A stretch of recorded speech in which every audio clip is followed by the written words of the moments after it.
Ahora sí, voy a empezar. ¿Me están escuchando? Espero que sí. Solo me quedo con la presentación de la diapositiva en mi pantalla. He tenido un problema ahí de video. Se me escucha, ¿cierto? Listo, empezamos. A ver, bienvenidas, bienvenidos. La idea era hacer una charla que no se dilate mucho el tiempo sobre ecografía genética. Y si se dan cuenta, en la invitación coloqué ecografía genética entre comillas, no fue una equivocación, fue totalmente adrede, porque está mal llamada ecografía genética. Creo que todavía aquí en Latinoamérica la seguimos llamando así, pero el nombre correcto sería ecografía de tamizaje o screening de tamizaje de primer trimestre. Ese sería el nombre correcto, porque de genética ya ven que mucho no tiene, por no decir nada. Vamos a evaluar muchos aspectos, pero genética, enfermedades genéticas en sí, la verdad es que no. Pero bueno, ese es el nombre con el que se empezó a utilizar y se creó la ecografía y es más frecuentemente conocida de este modo. De hecho, en los formatos que tenemos, tanto en la práctica privada como en la práctica pública, todavía está ahí el rubro ecografía genética. Muy bien, soy la doctora Adelita Hijas y Fuentes y en esta primera toma les pongo las fotos de parte de lo que se realiza en la ecografía de tamizaje, ecografía de screen de primer trimestre. Y quiero empezar con esta foto. A ver, respondan o escríbanlo si quieren, no hay problema. La pregunta es, ¿qué tal vamos aquí con el ductus venoso? Porque esto nos llega todo el tiempo, ¿cierto? Tenemos una ecografía allí, arriba vemos el feto y la imagen de abajo que con las manitos y las flechitas indican el ductus venoso, ¿cierto? Bueno, a mí cuando me enseñaron, cuando aprendí, cuando era residente por el 2010, era común que la idea de hacer el ductus venoso solo era buscar la onda A positiva, que era esto de aquí, ¿se logra ver la flecha? La onda positiva, que era esta parte de aquí, que es la onda de contracción atrial, ¿cierto? Esta parte de abajo, que esté sobre la línea de base, y era una onda positiva, se supone que era correcto, era adecuado. Pero ya no se utiliza así. Y esta toma, por supuesto, que deja muchísimo que desear. Dentro de los parámetros para evaluar una ecografía de primer trimestre, tamizaje de primer trimestre, hay que ver hay que cumplir con ciertos criterios para poder decir que mi toma es la correcta. No solamente porque aquí no tengo solo tórax y abdomen, sino porque el gap, si se fijan, de apertura, aquí está, no sé si se logra ver en la transmisión, es 4 milímetros, incorrecto. Los Hertz, 120 Hz, cuando los Hertz en obstetricia deben de ser de 75 a menos. Ondas del ductus venoso, miren ustedes, ¿qué es esto? Esta es otra foto. Igual, ¿no? Tenemos una ecografía en donde están midiendo, creo que pretenden medir la translucencia nucal. Y ahí está medida, ojo, no es que no esté medida, ahí está inclusive el 1.7.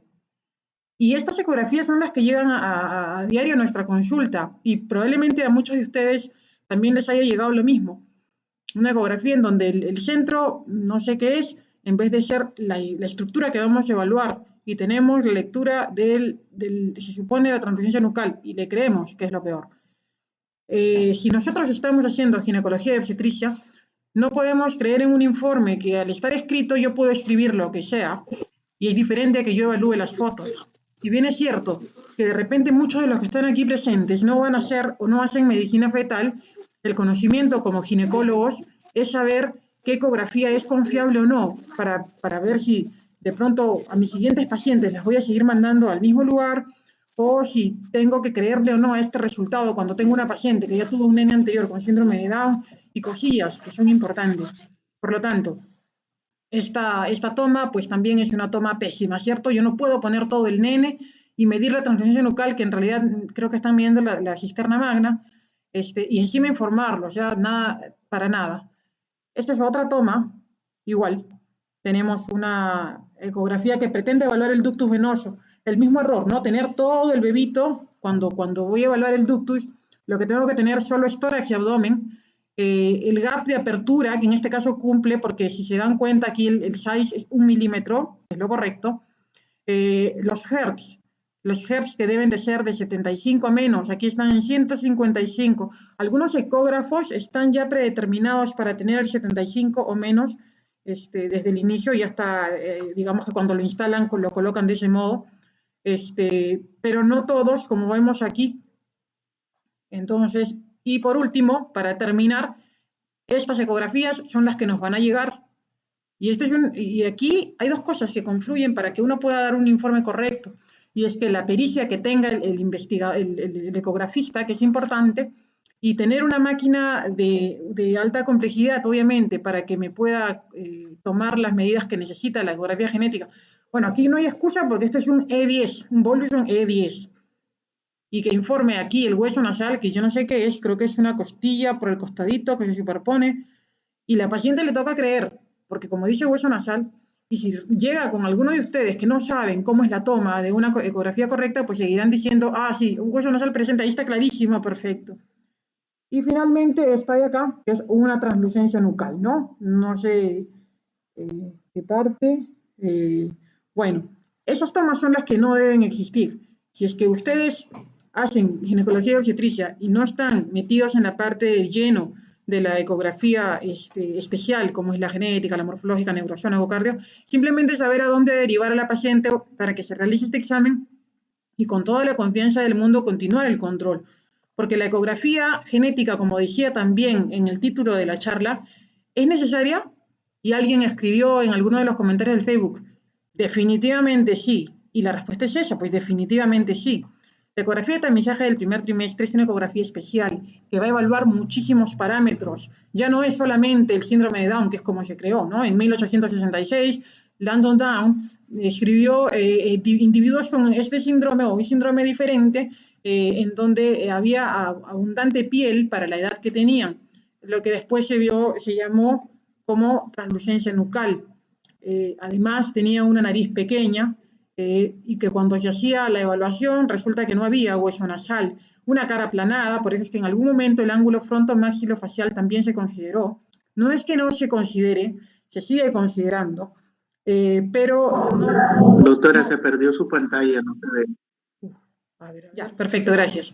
Entonces, y bueno, esas características ectoscópicas que tenían estos nenitos y que más adelante recibió el nombre, el apellido de este investigador, que fue el síndrome de Down. La ecografía genética, como se llamaba y como se inició, apareció por Europa y precisamente porque vieron que las mujeres de 35 años a más, que es la edad más o menos en la que empiezan ellas, en todo caso tienen más población gestante en ese rango de edad, vieron que había incidencia mayor de estos problemas del síndrome de Down. Hasta que eso se tuvo que extrapolar a Latinoamérica y muy por el contrario, ¿no? Nuestra población es mucho más joven, tanto para el inicio de la reproducción como para muchas otras patologías. Por lo tanto, nosotros tenemos gestantes pues, de 20, 21, 22, 18, 15, 14, y como fuere, también se vio que la incidencia era similar. Entonces, sobre los 35 y debajo de los 35, en ambos casos se veía nenes con síndrome de Down, simplemente que a más edad pues había más riesgo y todo ello.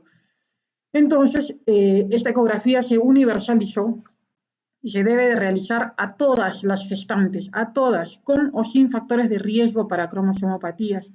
Y bueno, dentro de los marcadores que se consideraban en un inicio, que han quedado hasta ahora, está la válvula tricúspide, el ductus venoso, la frecuencia cardíaca fetal, claro que sí.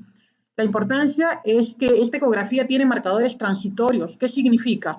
Que yo la voy a hacer entre la semana 11 y la semana 13.6, pero lo más preciso es decir que voy a hacerlo cuando la longitud corononalga está entre 45 y 84 milímetros. Eso es más exacto, porque a veces tengo también una ecografía que en el informe pone gestación única activa de 14 semanas un día por longitud corononalga. Y de pronto alguien puede decir, pero tiene 14 un día, esa ecografía ya no vale. Y si me fijo cuánto informaron, la longitud corononalga decía 84. Es correcta. Entonces manda la longitud corononalga que sería de 45 a 84 milímetros para realizar esta ecografía. Es importante porque va a predecir gestaciones de alto riesgo. Ahora, ¿por qué en ese rango de edad? Porque obviamente se han hecho muchísimos estudios para determinar que este era el momento ideal. ¿En qué sentido? En que va a haber una herniación fisiológica, recuerdan, el intestino va a estar fuera de la cavidad abdominal, hasta antes de la semana 11. Entonces, si yo hago una ecografía antes de la semana 11 y encuentro intestinos fuera de la cavidad, sería un error si yo digo que estoy ante una gastrosquisis. No obstante, si yo hago una ecografía en la semana 12 y 13 y veo que los intestinos están fuera, estoy frente a una gastrosquisis. Otra cosa más, es que antes de la semana 11 todavía no hay una osificación adecuada de la calota craneana. Por lo tanto, no sería muy preciso que yo haga un diagnóstico de la secuencia exencefalia, acrania, exencefalia, anencefalia. La secuencia es triple, acrania, exencefalia, anencefalia, en el primer trimestre.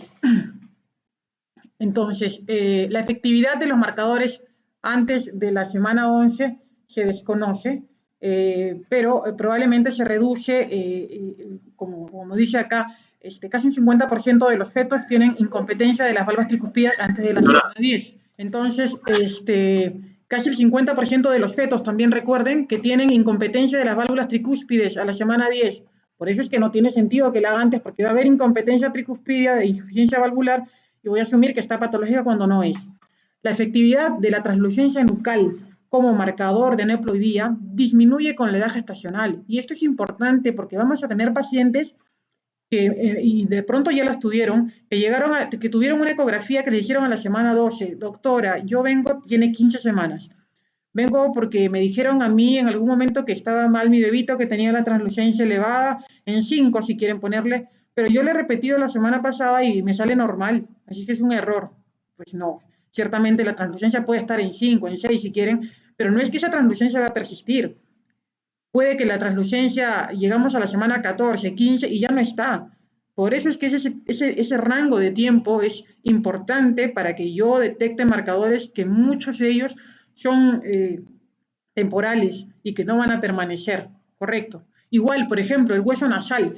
No es que nunca aparece el hueso nasal. O sea, el hueso nasal llega a aparecer. En la ecografía morfológica yo voy a ver un hueso nasal. Puede que vea un hueso nasal de 1 milímetro en la morfológica que está hipoplásico, porque en la morfológica debe ser de 2 milímetros a más. Entonces, y no lo tuvo en la genética, entonces nunca lo va a tener, no, aparece más adelante. Y es que cuando aparece no es, ya apareció, entonces ya el riesgo no está. No es cierto, el riesgo es en el momento que yo haga el examen. Muy bien, ya saben ustedes que dentro de la trisomía 21, la asociación o la variable más importante para su presentación, pues es la edad materna. Ciertamente en estos cuadros que he cogido de la Fetal Medicine Foundation, vemos que todo el tiempo podemos tener un bebito con síndrome de Down, ¿cierto? No es que porque tengo 15, 16 años no voy a tenerlo, claro que sí, solo que las posibilidades son bajas. El riesgo es de 1 hasta, miren, hasta 1 en más de 1000 a los 15 años, a los 25, 30 y va subiendo hasta que a los 30, 35 años hay una pendiente que se nota. De lo que puede estar la curva un poco aplanada, se levanta, aumenta la tangente y sigue increciendo hasta los 40, 45. Tan es así que a los 35 años el riesgo de tener un bebito con síndrome de Down a la semana 12 es 250, mientras que teniendo 20 años igual es de 1 en 1100. Ahora, ¿por qué estas diferencias semana 12, semana 20 y semana 40? Es para entender que el 30% de los bebitos con síndrome de Down van a fallecer entre la semana 12 y 40. Por eso es que el riesgo a la semana 12, a los 35 años, es 1 en 250, pero si llegase a la semana 40 es 1 en 350 y así, ¿correcto? A más tiempo que avanzo, más posibilidades que en todo caso un 30% de los nenes con Down vayan a fallecer. Bueno, la edad materna, como les decía, es a partir de los 35, es que aumenta esta tangente de forma significativa. Y respecto a la trisomía 18 y la trisomía 13, síndrome de Edwards y síndrome de Pato, también la edad está involucrada. También vemos que a los 35 años la curva se va a elevar, va a aumentar la tangente. Es mucho más asociado, ciertamente, con estas tres trisomías. Por eso es que respecto a estas tres es que generalmente la ecografía hace el tamizaje. A los 35 años vemos, importante, miren, a diferencia que en el síndrome de Down, mencioné que entre la semana 12 y 40 el 30% fallecen, el 80% de nenes con trisomía de Edwards o Pato, el 80% de nenes van a fallecer entre la semana 12 y la semana 40. Por eso es que igual el riesgo, ¿no? A los 35 años tengo el riesgo de 1 en 600 de tener a la semana 12 una trisomía 18 y 1 en 4200 a la semana 40 de trisomía 18. Empató igual, 1 en 1800 a la semana 12, pero si yo hasta la 40, 1 en 10.000. Un punto adicional, recordar que el síndrome de Turner, también el 80% de los fetos entre la semana 12 y 40 van a fallecer. Solo para recordar que el síndrome de Turner no tiene nada que ver con la edad materna. Los otros sí, pero el Turner no tiene nada que ver con la edad materna. Muy bien. Antes de que lleguemos a este marcador, ¿para qué me sirve la ecografía genética? Bueno, mal llamada genética, ecografía de tamizaje de primer trimestre. La ecografía de tamizaje de primer trimestre ya no es solo para ver las cromosomopatías. La ecografía de tamizaje de primer trimestre es para ver malformaciones fetales severas, es para ver riesgo de preeclampsia, riesgo de restricción de crecimiento intraútero, riesgo de parto prematuro si el cuello está pequeño. Y en quinto lugar pondría el riesgo de cromosomopatías. O sea, todo es importante, pero en orden de importancia, miren ustedes, ¿por qué? Porque un síndrome de Down actualmente ya no es un motivo necesario obligatorio para interrumpir el embarazo. Pero no obstante, malformaciones fetales severas sí.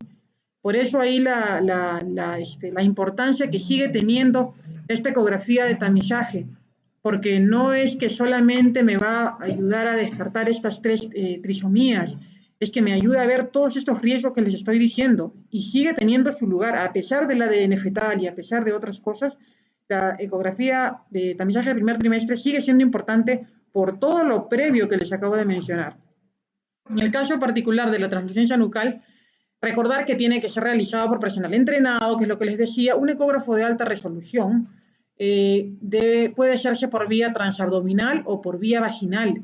En la ecografía de tamizaje de primer trimestre, la Fetal Medicine Foundation recomienda que se haga por ambos lados, porque por ambos lados voy a observar de forma diferente y puedo complementar el examen. Pero si es que tengo que escoger una forma, pues de preferencia la transabdominal. Repito que la idea es hacerlo por ambos lados. La longitud coronal 45-84 en todos los marcadores que haga en la ecografía de tamizaje de primer trimestre, un corte sagital medio, feto en posición neutra, incluyendo solo cabeza y tórax, no salida del ombligo, no la vejiga, no los miembros inferiores, ¿correcto? Por eso es que las primeras fotos que les mostraba no son correctas. Yo no puedo basarme en esas medidas para explicarle a mi paciente que está fuera, que el riesgo es bajísimo, para nada. Magnificar la imagen un 75%. Y cada vez que hago ecografía, en general les digo, la imagen que sea, que voy a evaluar, tiene que ser grande y tiene que ser la protagonista de toda la imagen. Yo no puedo poner tremendo útero y el bebito en la esquina y medir en esa esquinita la translucencia, como una de las fotos que les mostré. Así sea el fémur, lo pongo grande para poder ver si hay fractura, densidad y todo ello. Los calipers emplazados de la parte interna a la parte interna y perpendicular, obviamente. Y tengo que diferenciar el amnios de la piel, que son cosas diferentes. Entonces, aquí tenemos un videíto de una ecografía de tamizaje de primer trimestre. Entonces, cuando uno tiene la captura del bebito, no solamente debe quedarse con la imagen que cogió, sino que tiene que mover al bebito. Lo que hago habitualmente es que lástima que no se puede ver el video bueno de mi cara, pero lo que hago habitualmente es que cojo el transductor con el que estoy evaluando y hago una pequeña presión en el abdomen de la paciente como para mover al feto. Y entonces, al presionarlo, el bebito se me va a mover. Y al mover puedo diferenciar si es el amnios, lo que estoy midiendo, como vemos acá, o es la translucencia nucal correcta. Entonces, al moverlo, miren que se despega el bebito y ahí digo, ok, esta es la translucencia nucal. ¿Sí?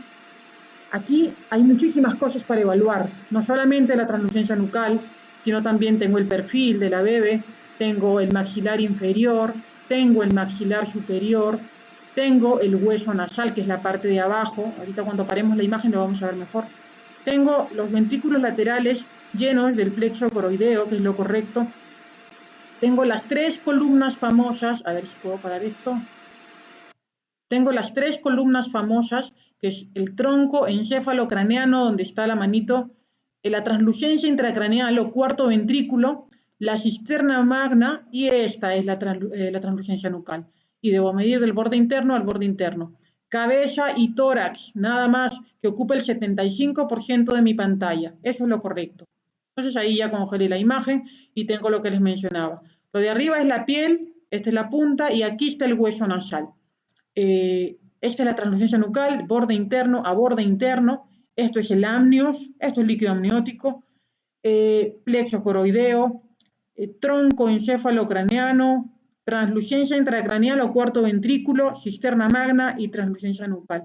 Maxilar superior, importante esta toma porque incluso puedo detectar problemas a nivel de rostro, labio paladar hendido o alguna otra cosa en este perfil. Maxilar inferior. Y aquí está más claro aún, ¿cierto? La punta, la piel arriba y el hueso nasal, que es lo de abajo. Maxilar superior, maxilar inferior. Esta es la translucencia nucal. Ahora la pregunta es, si tengo para medir aquí en la línea roja, aquí en la línea amarilla y aquí en la línea roja otra vez, ¿cuál va a ser mi translucencia nucal correcta? ¿Cuál voy a informar?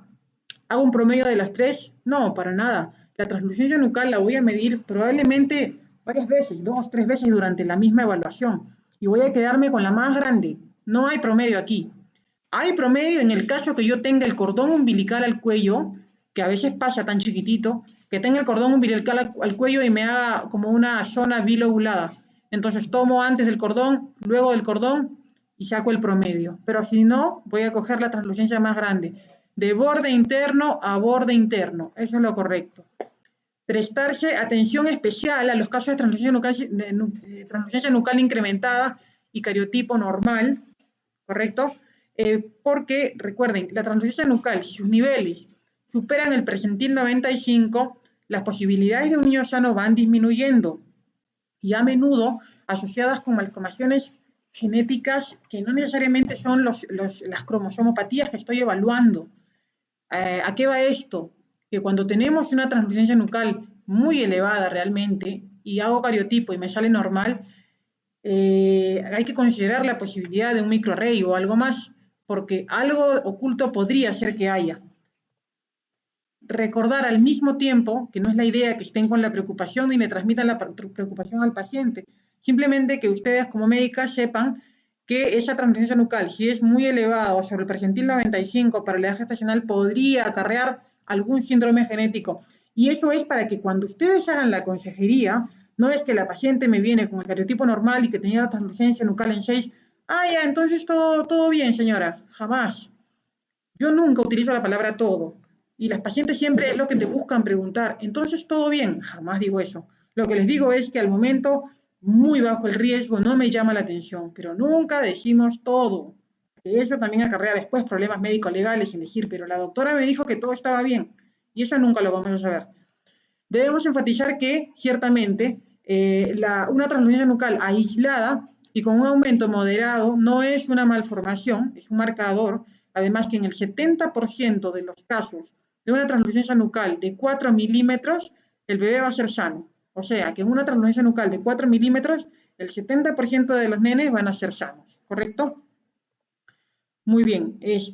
Recordar que dentro de la evaluación para defectos cardíacos, cuando uno hace el cruce de translucencia nucal con regurgitación tricuspidia, son los dos marcadores que más se asocian, si es que están alterados, a defectos cardíacos congénitos. En el caso de gestación múltiple, solo para recordar que la diferencia entre las transfusiones nucales puede ser el marcador temprano de una transfusión feto-fetal que se va a presentar a futuro. Otro marcador, el ductus venoso.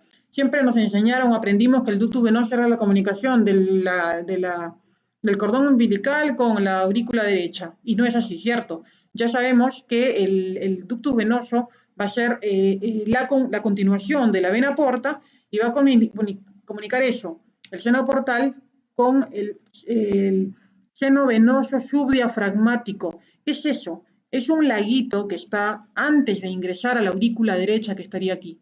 Antes de ingresar a la aurícula derecha hay una confluencia de varios vasos, ductus venoso, vena esplénica y venas suprahepáticas. Ellos confluyen aquí y eso hace el seno venoso subdiafragmático y después ingresan a la aurícula derecha. Entonces el ductus venoso comunica el seno portal con el seno venoso subdiafragmático. y ya sabemos cómo viene la circulación fetal, que va a venir por el cordón umbilical.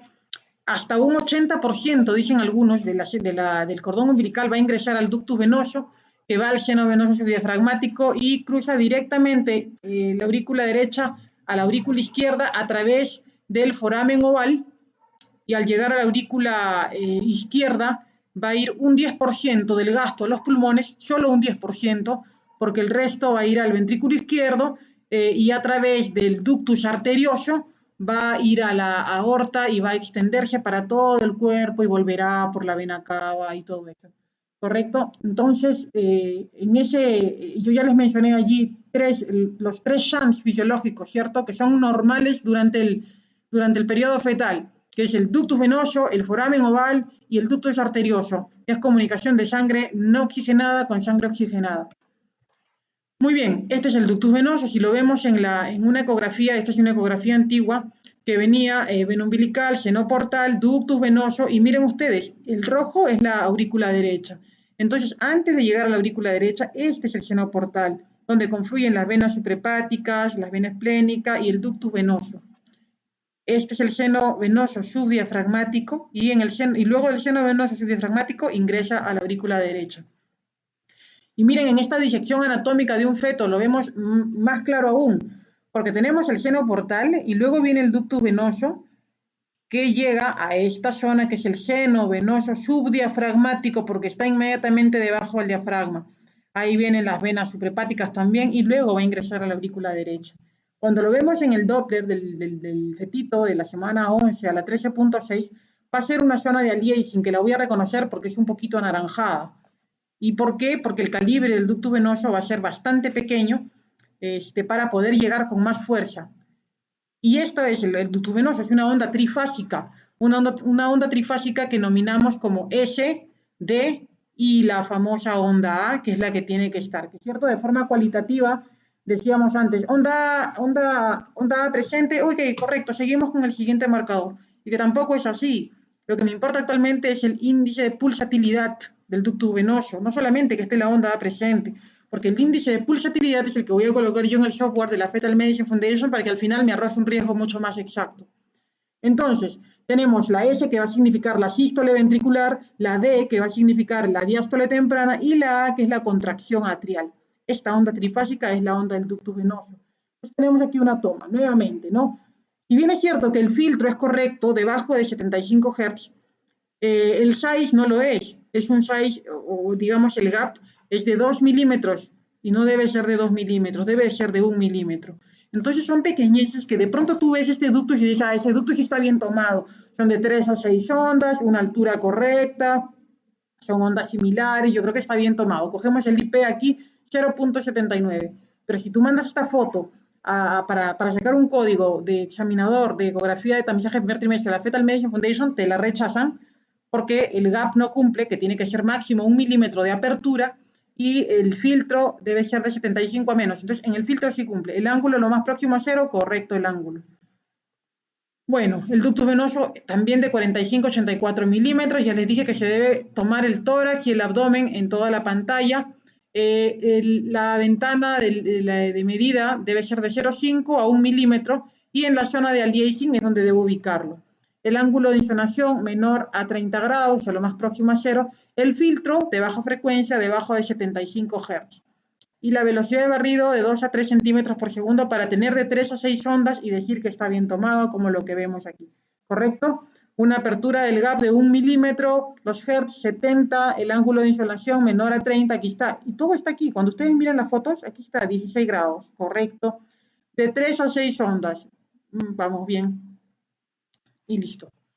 Entonces, aquí tenemos otro, donde tenemos la cabeza, el tórax, a pesar que veo esto correcto, ¿entiendan? Eso es lo que quiero que sepan. No basta con ver las fotos aquí simpáticas, sino ver precisiones que son importantes. Cuando uno ya es experto, en todo caso, lo puede determinar con mayor facilidad. Esta es una toma correcta. Entonces, tenemos tórax y abdomen. Miren la zona de aliasing más o menos un poquito naranjadita. Y ahí colocamos el gap. Ángulo, 0. Medida del gap, 0.7 milímetros. Normal porque es de 0,5 a 1. El filtro de 60 Hz, normal porque es debajo de 75, y de 3 a 6 ondas. Aquí las vemos. Ese es un ductus venoso correcto. ¿Y qué me importa aquí? el índice de pulsatilidad que es 0.93. Luego el hueso nasal. En el caso del hueso nasal son 3 líneas las que uno suele ver, pero al menos diferenciar la primera, que va a ser la piel, de la de abajo, que va a ser la más ecogénica, que suele ser el ductus venoso. Igual, la nena debe estar en perfil, cabeza y tórax se ocupan el 75% de la pantalla, ver el maxilar superior, maxilar inferior, no se ve aquí hueso cigomático, ni hueso malar, ni nada que me dé la impresión de que se comunica el maxilar superior con el hueso nasal, que a veces pasa cuando oblicuamos un poco la toma o la lateralizamos, y esta parte de abajo, la más ecogénica, es el hueso nasal. Igual aquí, lo de arriba piel, lo de abajo hueso, cabeza, tórax, 75% de la pantalla.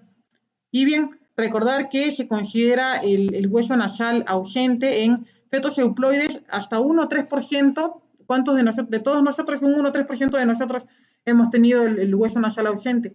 En cambio, en los fetos con trisomía 21, el 60% tiene el hueso nasal ausente. Por eso es que es importante.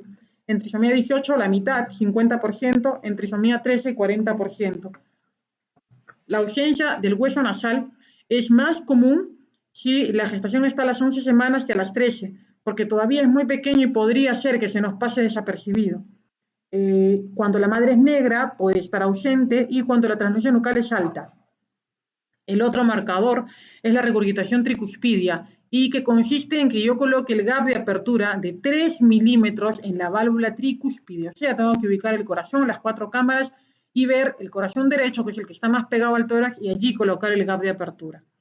Entonces, esto es, aquí vemos, también es una onda trifásica, y la idea es, esta es una regurgitación normal, por ejemplo, la idea es que yo no vea en esta zona la onda que baja hasta más de 60. Una onda que baje a más de 60 centímetros por segundo me indica que está habiendo regurgitación, que la tricúspide no está funcionando bien, y lo utilizo como marcador. Aquí, por ejemplo, no es que haya regurgitación, lo que pasa es que es tan pequeño el corazón fetal a la semana 12, 13, que por allí yo coloco mi gap en la tricúspide, pero puede que por menos de 1 milímetro que se mueva el bebito o que tiemblo yo, cojo el tracto de salida de la aorta por atrás, ¿cierto? Salida del ventrículo izquierdo de la aorta, y me da la impresión de que hay regurgitación cuando es un poquito de flujo de la aorta. Y aún así no llega a 60. Esto es patológico.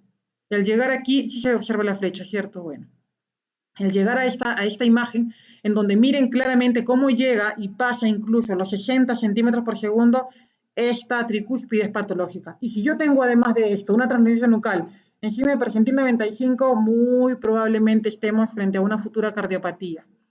Entonces, errores aquí que tengo que tener, así como dije, cuando voy a evaluar algo tengo que tenerlo grande. Aquí tengo el corazón demasiado pequeño, tengo que tener la cruz cordis grande para poder orientarlo mejor. El filtro 90 Hz, no, el filtro debe ser en obstetricia en general de 75 Hz para abajo. El ángulo está en 0, el tamaño del gap 3 milímetros, eso es correcto, pero lo que está mal es el filtro, y lo que está mal es que el corazón no lo logre ver, está muy lejos. A pesar que la onda, miren, que pareciera, la onda de hecho que es correcta, pero necesito poner más grande la imagen para ver que sí está en la tricúspide. Lo que puedo echar mano a veces, y que acepta la Fetal Medicine Foundation, es que utilice el ángulo para poder coger el corazón. Aquí podemos ver el corazón, los ventrículos, las aurículas. Este es el tórax, entonces este va a ser el corazón derecho. Si yo sé que aquí está la tricúspide, colocar el gap de 3 milímetros y angularlo para que sea perpendicular a la tricúspide, y coger aquí la onda, ¿cierto? Entonces, por la posición o lo que fuere, probablemente hay un poquito de regurgitación atrás, que es la aorta, pero jamás en un feto sano debería, pues, bueno, nunca jamás, ¿no? Pero bueno, digamos que para considerarlo marcador, no debería superar los 60 centímetros por segundo. Esa es una toma simpática, esa es una toma correcta.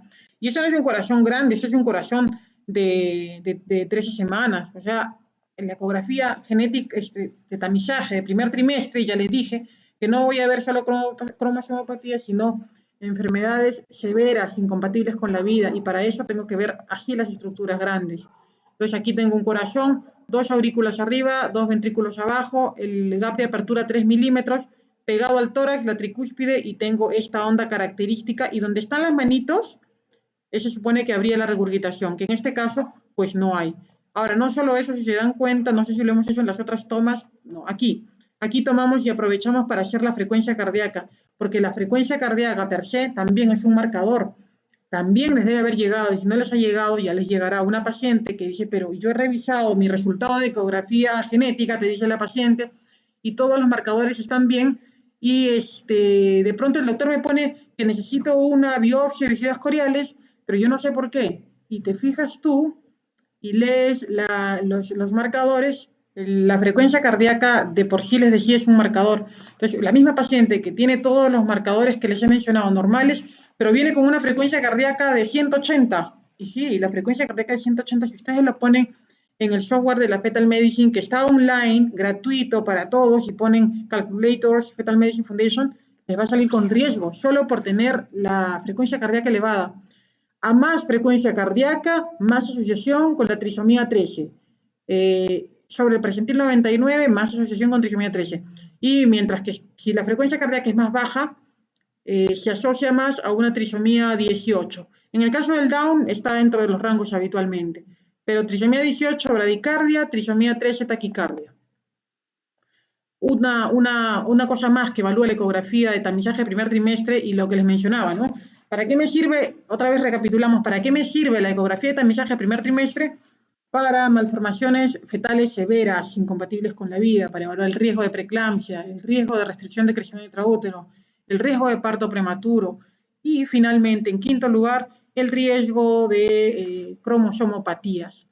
Hay una cosa más que no estoy mencionando, pero que también es importante. En muchas escuelas o en muchos países, la ecografía genética se utiliza para el control de la edad gestacional hasta la fecha probable de parto. Ya no tanto lo de la última regla que todavía algunos suelen utilizar, sino simplemente la ecografía genética. Si yo tengo la ecografía genética, con eso extrapolo todo hasta la fecha probable de parto. Bueno, el riesgo de preeclampsia evaluando las arterias uterinas. Y las arterias uterinas van a observarlas en el cruce con los vasos ilíacos, van a ubicarlas porque son tortuosas, como esta que vemos aquí donde está la manito donde voy, y a ese nivel colocar el gap de apertura. Puede ser de 2 a 3 milímetros y en ese momento pues pinta de este modo, ¿no? Entonces, los criterios a tener en cuenta son los mismos de siempre. Un ángulo lo más próximo a cero, debajo de 30 grados, un filtro de menor de 75 Hz, la apertura del gap de 2 a 3 milímetros, que aquí cumple, y de 3 a 6 ondas para decir que es lo correcto. ¿Y qué cojo? El IP, índice de pulsatilidad, no el índice de resistencia, el índice de pulsatilidad de uterina derecha, de uterina izquierda, y hago el promedio para que me arroje el riesgo que tiene la paciente de preeclampsia, de acuerdo a lo que haya puesto yo en el software. Importante ver, miren, las dos son ecografías genéticas, pero la diferencia, ecografías de en la semana 12-13, pero la diferencia es que miren esta diástole y miren esta diástole, ¿no? Este índice de pulsatilidad me sale 1.69 y este índice de pulsatilidad me sale 0.59, muchísimo más bajo. Una diástole amplia me indica que las posibilidades de preeclampsia pues son bajas porque el compliance de los vasos, de la vasculatura a nivel uterino es correcto y menos posibilidades, menos chances de hacer preeclampsia. Entonces aquí tenemos otra vez la arteria uterina tortuosa, 3 a 6 ondas que sean similares, altura 75% de toda la marquita, la regla que tengo acá, y cojo el índice de pulsatilidad.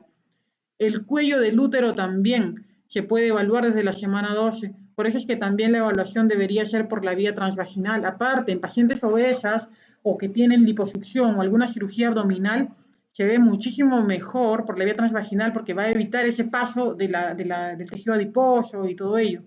En pacientes con quemaduras también, quemaduras patológicas, el tejido cicatricial a veces dificulta la evaluación, también la vía vaginal me ayuda un montón.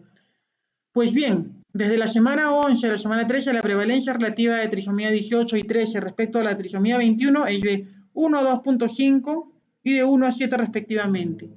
Las tres trisomías se asocian a edad materna incrementada, ¿correcto? Y a translucencia nucal incrementada. El beneficio del screening combinado es el diagnóstico precoz de trisomía 18 y trisomía 13, porque esas son las incompatibles con la vida. Y el screening combinado implica que haga no solamente la ecografía de tamizaje de primer trimestre, sino también la mezcla de los marcadores bioquímicos como la fracción libre de la beta-HCG y la PAP-A. Muy bien, la translucencia intracraneal es otro marcador que suele estar ausente o muy disminuida en casos de espina bífida o defectos de tubo neural en general. Ya les mencionaba hace un rato el plexo coroideo, los tálamos, el tronco encefalocraneano, translucencia intracraneal aquí, cisterna magna y la translucencia nucal. Entonces son tres columnas anecogénicas antes de la translucencia nucal que me van a hacer pensar en que estoy evaluando de forma correcta. Y en este caso, por ejemplo, tengo el tronco encefalocraneano y esto solo y mi translucencia nucal y me falta la otra columna. Finalmente, la ecografía de tamizaje de primer trimestre no solo es para ver cromosomopatías, que dentro de lo que les he mencionado está en el quinto lugar. El primer lugar, ¿cuál era? Entonces, les decía que en la valoración anatómica precoz, en la ecografía de tamizaje de primer trimestre, voy a hacer la valoración anatómica precoz, y ahí la importancia y he ahí el motivo por el cual sigue siendo importantísima esta ecografía, porque el ADN fetal no me va a detectar si yo tengo una cránea, ok, la voy a ver yo, y porque es inconcebible que yo tenga a la semana 20 en una morfológica una paciente que recién le diagnostique una secuencia acránea, exencefalia, anencefalia, cuando debía haberla visto en esta semana. Entonces, ver la integridad de la calota, que ya se está dando la osificación de los parietales, ver la línea media, los plexos coroideos que suelen casi llenar los ventrículos laterales. Al medio podría ver el tercer ventrículo, como está aquí la flechita, podría verlo, y no ser patológico. No es posible fosa posterior aún, ciertamente, ni cuerpo calloso, ni circunvoluciones, pero sí lo que les estoy mencionando. En la valoración anatómica precoz debo de ver todo lo que pueda del bebito. A la semana 12 y 13 el ser humano está completamente formado. Lo único que le falta es madurar. Así es que tengo que ver la columna vertebral, tengo que ver la integridad de la piel detrás de la columna. Por último, no vi la translucencia intranucal, entonces también me voy a ayudar viendo por aquí que de pronto hay un bultito y de repente esto me ayuda a retroceder y decir, oye, creo que no vi la translucencia intracraneal y confirmarlo. Ver el abdomen y que no haya protrusión de nada adicional. En una ecografía de tamizaje de primer trimestre se ve todo, chicos, se ve todo, se ve desde la columna, la piel, como vemos acá, miren, el hígado, el diafragma, se ve claramente la diferencia entre la ecogenicidad del hígado, miren esta línea acá, los pulmones encima, el corazón, esto más oscuro el hígado y debajo del hígado los intestinos. Este es el huesito del fémur. Entonces, claro que se ve, así es que no tengo excusa. Pulmones, ecogenicidad, líneas hipoecoicas entre tórax y abdomen, que los que les mencionaba, que era el diafragma. Puedo diagnosticar una hernia diafragmática. La hernia diafragmática está dentro de las patologías fetales severas que deberían ser diagnosticadas en el primer trimestre, salvo sean algunas hernias de pronto que no son tan evidentes. Sí, todo puede pasar, pero la idea es diagnosticarlas aquí.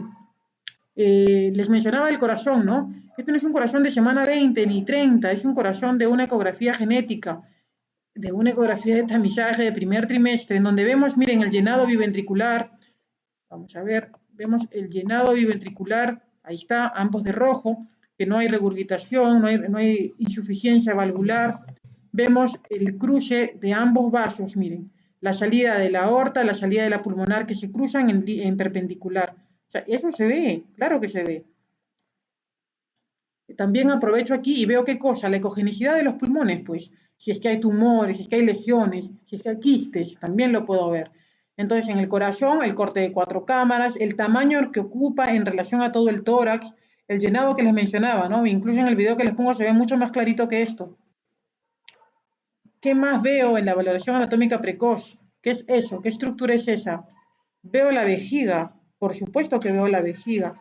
Un poquito difícil, ¿no? Porque se supone que los metanefros, que es la tercera fase de evolución embriológica de los riñones, empiezan a funcionar a la semana 16. Entonces, ¿cómo diagnosticar yo si tengo un problema de la vía urinaria o de los riñones antes de la semana 16? Pues si la vejiga está llena o está vacía. Aquí la tengo la vejiga llena, miren, está oscura, hipocogénica. Y a los costados, las dos arterias umbilicales, que también es un marcador si se encuentra solo una, ¿cierto? No es un marcador del primer trimestre, pero es algo más que me va a aportar si es que lo estoy evaluando desde ahora. Entonces, ver la cámara gástrica también, debo de ver la cámara gástrica. Ojo que en la ecografía de tamizaje primer trimestre, al final uno hace el diámetro biparietal, circunferencia cefálica, circunferencia de abdomen y fémur. Y te van a salir dos medidas, porque te va a salir, por ejemplo, 13 semanas por biometría fetal, que son esas medidas que les he mencionado, y 12.5 por longitud corononalga. ¿Con cuál me quedo? Porque son dos medidas, y si yo con esto voy a extrapolar hasta mi fecha probable de parto, son dos medidas diferentes en la misma ecografía. Mientras esté entre la semana 45 y 84, me quedo con la longitud corononalga. 85 milímetros, ok, la biometría. Y aparte que ya no es ecografía de tamizaje primer trimestre, ya pasó el tiempo. Pero mido todo. ¿Y por qué? Porque puedo desde esta semana ir diagnosticando si ese fémur es chiquito. Un fémur debajo del percentil 5 en la semana 12 ya es marcador precoz de displasias musculoesqueléticas. Que yo encuentre una cabeza pequeña en esas semanas también, ¿entienden? Entonces, mido todo eso, no por buscar las semanas, mido para ubicarlos dentro del percentil de semanas y están en el crecimiento correcto.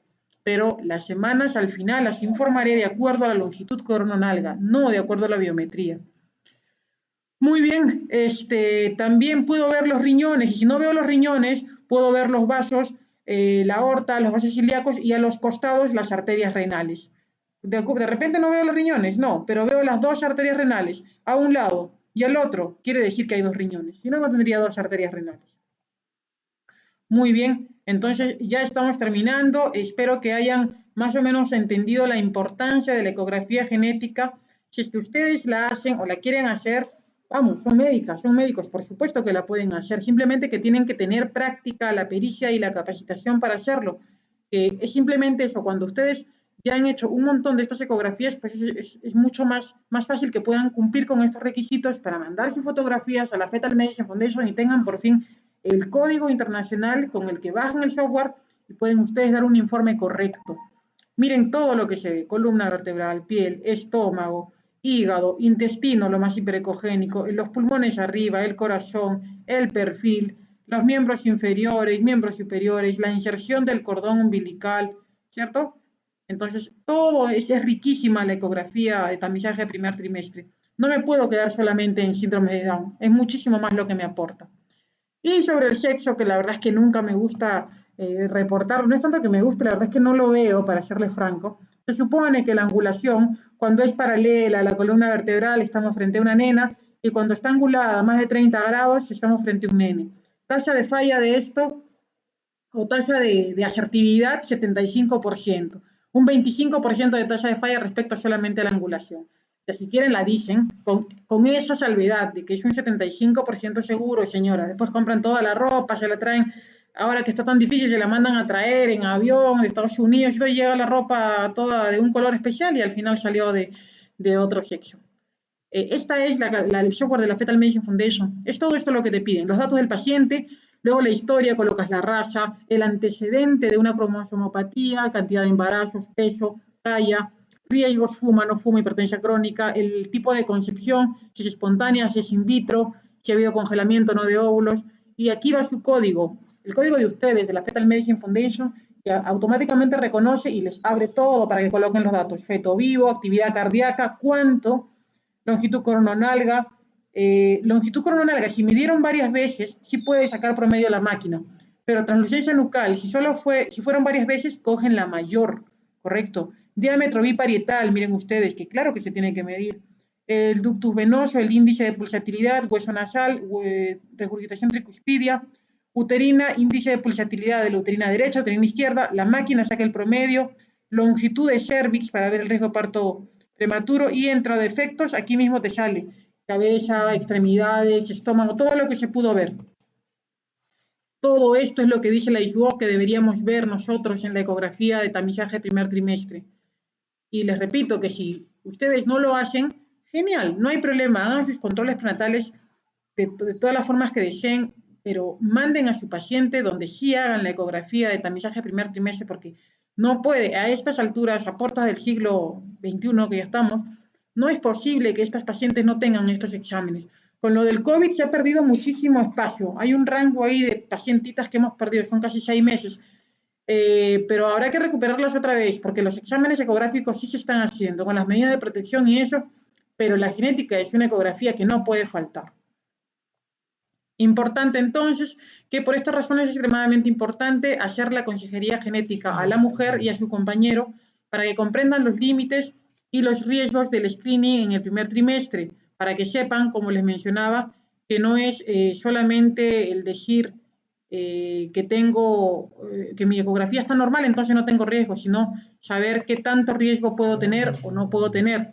En la ecografía, tamizaje primer trimestre, te sale síndrome de Down 1 en 500, 1 en 800, Edwards 1 en 10.000, te sale tal cual. No es que te sale no tienes riesgo, te sale esos marcadores. O sea, siempre va a haber riesgo. Si es bajo riesgo, genial. Si es alto riesgo, habrá que hacer las pruebas invasivas, biopsia de vísceras coreales o más adelante una amniocentesis. Es fundamental para detectar marcadores de aneuploidías, debe realizarse la evaluación anatómica sistemática, ¿correcto? Y combinar vía abdominal y vaginal, hay malformaciones evolutivas o que solo se pueden diagnosticar en semanas posteriores. Esta ecografía no sustituye a la ecografía anatómica de 20 a 22 semanas, que es la morfológica. El periodo ideal para la valoración de marcadores y anatomía fetal de 12 a 3 semanas. Y reto de futuro,